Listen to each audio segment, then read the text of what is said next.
Pode Mais Saúde cresceu e ganhou edições especiais diretamente da segunda edição do Connect. Eu sou Stephanie Suerdick, jornalista, e recebi esse convite da Singular Pharma e da Academia da Menopausa para acompanhar tudo e trazer para vocês os principais temas que passaram aqui no maior congresso Norte-Nordeste de casos e terapias individualizadas. E eu conversei com especialistas para saber o que há de mais novo em saúde, longevidade e cuidado integral e individualizado com os pacientes. E claro, eles compartilharam experiências, insights e as novidades mais relevantes. Agora a gente conversa com Juliana Oliveira, ela que é nutricionista, graduada pela Universidade Federal do Recôncavo da Bahia, UFRB, pós-graduada em nutrição clínica funcional e também endocrinologia e metabologia.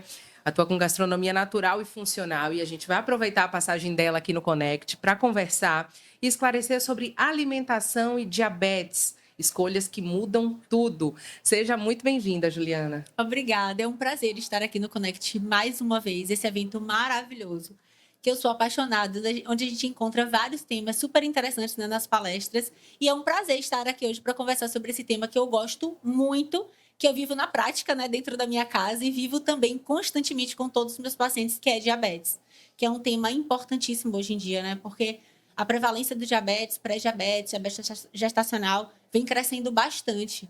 Então, é um tema que, com certeza, a gente precisa disseminar esse conhecimento para todo mundo saber um pouquinho mais sobre ele. E aí eu queria já ter esse olhar de como a nutrição, né, aborda esse paciente. Sim. E de que forma a nossa alimentação, né, tem influência no controle glicêmico, perfeito, em todo esse contexto, né, dos tipos de diabetes, nas diversas faixas etárias. Tem, de fato, um impacto direto à alimentação? Com certeza. É o que eu sempre converso com os meus pacientes no consultório. Ele passa pelo profissional médico, né, endocrinologista, que acaba dando o diagnóstico e prescreve medicações quando necessário. Então, eu sempre digo para o meu paciente, o seu alimento também é o seu remédio. E também um dos principais, né? Porque, assim, se você não controla a alimentação, mesmo utilizando o medicamento, a tendência vai ser você aumentar cada vez mais o uso da medicação. Então, o diabético, ele precisa ver o alimento como o seu remédio, né? Eu sempre gosto também de conversar com os pacientes que não precisa ser uma alimentação completamente restritiva, que pode ser algo mais flexível, a depender do quadro atual do paciente. E os tipos de diabetes, nós temos vários tipos. Tem diabetes gestacional, diabetes tipo 1, tipo 2 e pré-diabetes, que é quando você está ali com um passinho para chegar no diabetes, né? Que a gente ainda consegue reverter. Então, vamos falar primeiro sobre a diabetes gestacional, né? Que é a diabetes que acomete a mulher ali no momento da gestação. A gente precisa fazer restrições mais pontuais nesse período, porque a gente sabe que cada dia na gestação é crucial para o crescimento e desenvolvimento do bebê. Então, eu sempre converso com as pacientes gestantes e digo, olha, nesse momento, a gente precisa ter um cuidado maior. Então, nesse momento, eu vou falar, o ideal é você não comer, né? Porque eu não gosto dessa palavra não, de você impor para o paciente falar assim, não, não pode. Então, você acaba afastando um pouco, tanto que muita gente tem receio da palavra dieta. Eita, vou fazer dieta, vou ser uma pessoa infeliz, né? Vou ser uma pessoa infeliz porque eu vou deixar de comer o que eu gosto. Não, não precisa ser assim. Recentemente, no consultório, eu atendi uma paciente gestante que ela comia 10 morangos do amor por dia. Então, assim, existe o excesso, né? Então, não é porque ela não pode comer, ela poderia, se fosse na quantidade adequada.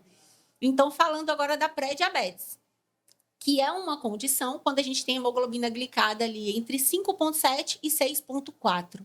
Então, esse paciente ele ainda não tem o diagnóstico de diabetes, né? Então, ele ainda não chegou nessa condição que é o diabetes. Então, a gente consegue reverter. E o que eu digo sempre para esses pacientes? A gente precisa ajustar a alimentação nesse momento para a gente normalizar esse processo, né, de glicemia elevada, que a hemoglobina glicada é um histórico dos últimos 3 meses de glicemia. Então, é um exame muito importante para a gente conseguir diagnosticar como está a alimentação, né? Como é a alimentação desse paciente no dia a dia e como está aí esse processo de elevação da glicemia. Então, eu sempre converso com o paciente, ainda dá tempo. Inclusive, seria o momento ideal de abordar para tentar reverter, que o pezinho que está lá no diabetes, ele volte. Exatamente. Inclusive, eu estava assistindo recentemente uma reportagem do presidente da Associação Brasileira de Diabetes. Ele falou que todo paciente pré-diabético, ele deve ser sempre tratado como, por mais que ele saia desse processo de pré-diabetes. Tanto que a Sociedade Brasileira de Diabetes, eles têm uma campanha, um site que se chama Antes que Vire. Então, antes que vire diabetes, o que você pode fazer? Então, você preenche, é muito legal. Você preenche um questionário, né? E coloca lá o seu estilo de vida, histórico familiar. E ele fala se você tem uma predisposição, porque o histórico familiar traz muito, né? A possibilidade de você chegar nesse quadro de pré-diabetes ou diabetes. Então, quando a gente tem o diabetes tipo 1, que é quando o pâncreas ele para de produzir a insulina, né, por mecanismos imunológicos, e a diabetes tipo 2, que é uma diabetes que a gente chama popularmente de adquirida, que ela vem através dos maus hábitos alimentares, também do estilo de vida, que quando o paciente não pratica atividade física, né, o indivíduo não pratica atividade física, obesidade, que pode trazer também essas complicações. Então, a gente precisa ter muito cuidado de forma constante com o paciente diabético. E só uma pausazinha para falar da onde vinha esse meu amor pelo paciente diabético, né? Que eu falei agora do histórico familiar, lembrei do meu avô. Então, na minha família, desde criança, desde o tamanho da minha filhinha ali, eu vejo toda a minha família e via, né? Porque, infelizmente, meu avô já não está mais com a gente, mas ele viveu até os 94 anos e ele teve diabetes desde os 20 e pouco. Então, assim, eu cresci vendo a minha família tendo todo o cuidado com ele. Então, meu avô faleceu aos 94 anos com remissão do diabetes. Então, ele tinha uma alimentação controladíssima, usava o mínimo de medicação. Eu nem me recordo mais, porque já faz algum tempo, mas eu acho que quando ele já estava assim, no finalzinho da vida, ele já não tomava mais medicação. Porque a alimentação dele era tão controlada que não existia necessidade. Então, assim, a gente pode ter o cuidado com a alimentação. E isso faz com que a gente melhore muito a qualidade de vida do paciente com diabetes. Inclusive, diabetes não é uma doença. Diabetes é uma condição.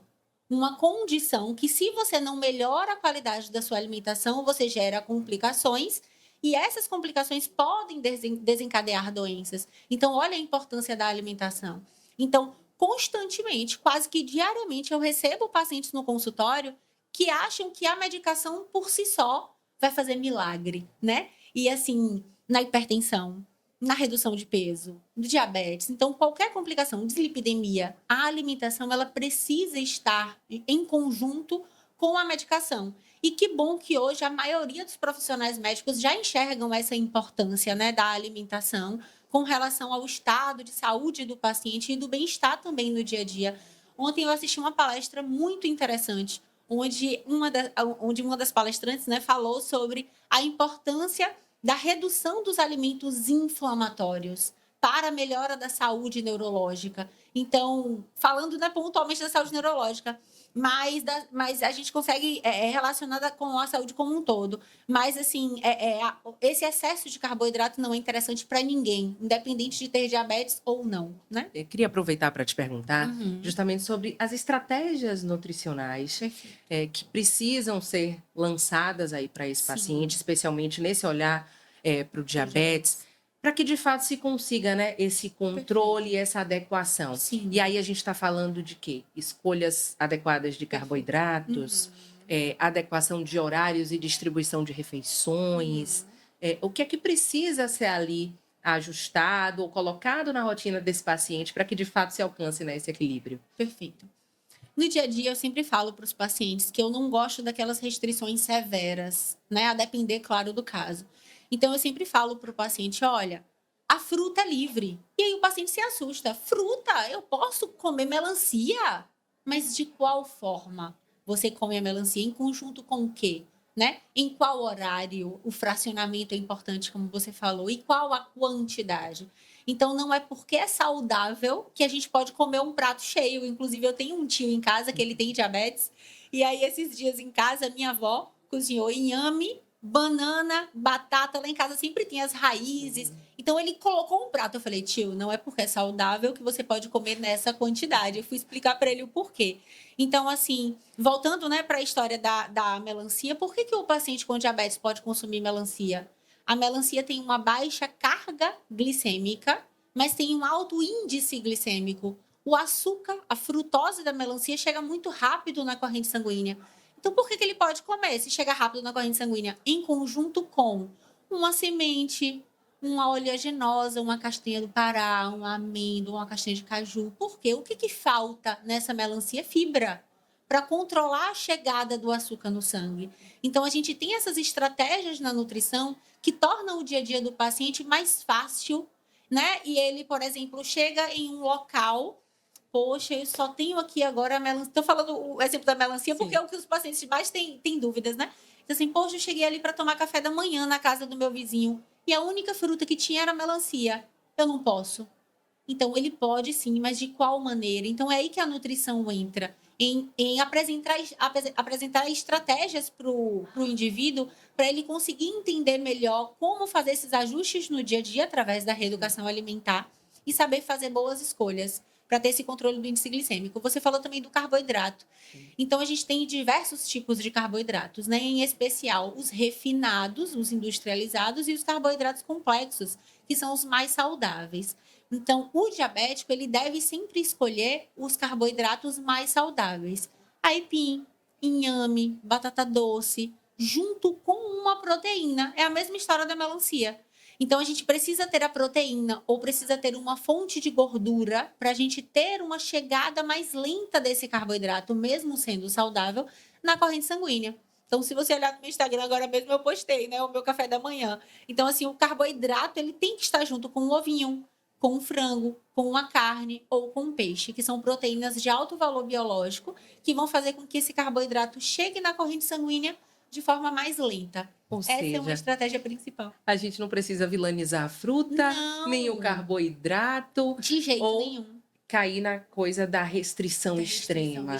Adequando, consegue levar isso para um patamar de equilíbrio. Perfeito, perfeito. Como eu falei na questão da gestação, então tem alguns momentos que a gente precisa falar para o paciente, olha, quando a gente tem uma hemoglobina glicada muito alta, ou a gente tem um paciente com neuropatia diabética, e aí eu falo, olha, nesse momento a gente precisa parar de consumir esse alimento, e em um outro momento, quando a gente tiver uma normalização aí desses parâmetros, a gente volta de forma mais espaçada, em uma quantidade menor, entende? Porque assim, se você chega para o paciente e fala, olha, nunca mais você pode comer isso. O que acontece também? Tem alguns profissionais que não conseguem enxergar a importância da alimentação desse processo do diabetes. Chega para o paciente, entrega a medicação e fala assim, olha, toma isso aqui e faz dieta em casa, para de comer pão. Não é só o pão. Inclusive, tem alguns indivíduos que podem consumir o pão junto com a proteína. Entende? O pão numa frequência correta, num horário correto, numa quantidade correta. Então, assim, muitas vezes na nutrição funcional, a gente vê o pão como um vilão por causa da qualidade nutricional.